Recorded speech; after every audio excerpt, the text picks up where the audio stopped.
Bonjour les amis, troisième pastille vidéo critique, Gantbox, sur le livre de Bertrand Perrier.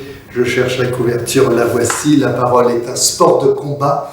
Et justement, troisième pastille vidéo sur le titre même, la parole est un sport de combat. Moi ça me dérange franchement parce que d'une part, dans son ouvrage, Bertrand Perrier ne montre pas du tout en quoi la parole serait un sport de combat. Alors on parlerait d'affrontement, on parlerait de castagne avec une prise de parole, bon, ouais, parfait, très bien, mais je vois pas en quoi, il ne l'explique à aucun moment. Et deuxièmement, sport de combat, c'est très vague. Un sport de combat aussi, c'est quelque chose de très réglé. Par exemple, le judo est un sport de combat, ce n'est pas un art martial. Un sport de combat, c'est un sport, c'est pas du vrai combat. Et si jamais on acceptait cette notion de combat, que je n'accepte pas en prise de parole, c'est beaucoup plus subtil que ça, si on acceptait cette notion de sport de combat, il faudrait considérer qu'on est dans un endroit où il y a des règles. Or, en professionnel, en prise de parole professionnelle, selon les publics, les règles sont différentes, voyez-vous.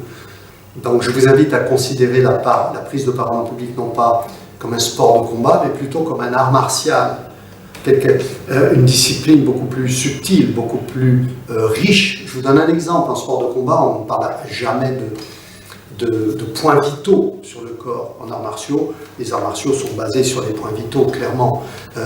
Et la prise de parole, telle que personnellement je l'enseigne et je la vis et je la travaille tous les jours, elle est basée sur les réactions psychologiques, sur les besoins psychologiques des personnes, les besoins d'information. C'est très riche, c'est très précis, comme les points vitaux. Sport de combat, non, c'est trop flou, trop flou. De plus, pour terminer avec cette notion de sport de combat, d'une part, dedans, il n'y a rien là-dessus, sur cette notion de combat. On parle d'éloquence, on parle de mots, de mots choisis, ça d'accord, mais on n'est pas du tout dans le combat. Et même, je dirais que dans son livre, on est plutôt dans les bisounours, régulièrement, la parole qui serait agréable à entendre, l'éloquence, on revient toujours sur ce thème de l'éloquence. Donc ne vous laissez pas induire en erreur par l'histoire du sport de combat. Non, ce n'est pas un sport de combat, peut-être un art martial, ok, très bien, par sa sophistication. Je dirais pour terminer sur cette notion de sport de combat que la prise de parole en public, telle que je la connais, telle que je la vis depuis 30 ans, c'est plutôt un lien avec un public, un rapport avec un public. Je la comparerais plutôt à un tango argentin. Il faut apporter quelque chose à son public et certainement pas se battre avec son public. C'est très très important.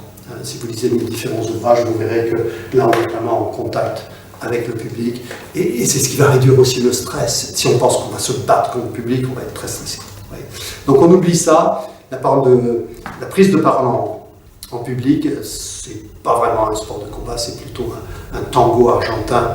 Et on travaille aussi, comme les grands danseurs de tango argentin, on travaille comme un art martial, très sérieusement, précisément, avec des techniques, des méthodes. Et on est sûr face à son public. Ça, c'est passionnant. Ok, allez, on se retrouve pour la prochaine pastille vidéo critique du livre de Bertrand Perrier. La parole est un sport de combat. Je suis en train de m'y faire de la pub. Écoutez, c'est fermé. À bientôt.